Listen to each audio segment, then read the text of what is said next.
Cominciamo con l'estratto di pomodoro. Non vi preoccupate, se non avete l'estrattore potete usare un passaverdure o una centrifuga. Inseriamo i nostri pomodorini, mi raccomando, ben lavati.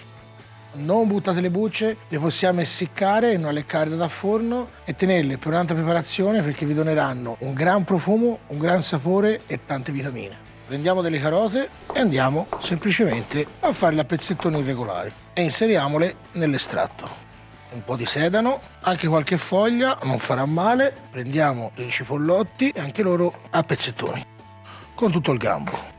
Per la volta dell'aglio prendiamo una testa e la dividiamo in due parti non proprio uguali. Utilizzeremo solo la base. Timo, del basilico e della maggiorana fresca e un pizzico di sale. Mischiamo bene e lasciamo macerare dalle 12 alle 24 ore, a seconda del vostro gusto.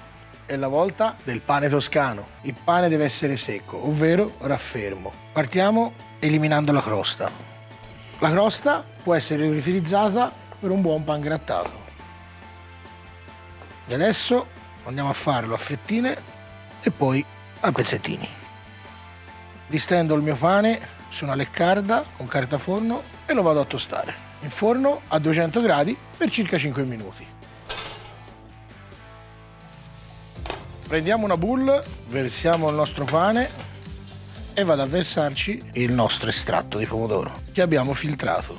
Da casa non potete capire il profumo che fa. Lasciamolo riposare e di tanto in tanto andiamo a girarlo fino a che il pane non avrà assorbito tutto il succo. Con una frusta andiamo a montarla leggermente con dell'olio extravergine di oliva.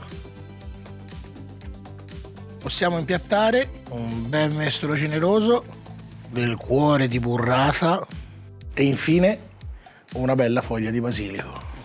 Lo so che la pappa al pomodoro non si fa così, ma questa è la mia versione super aromatica preparata apposta per voi. Vabbè, lo sapete già.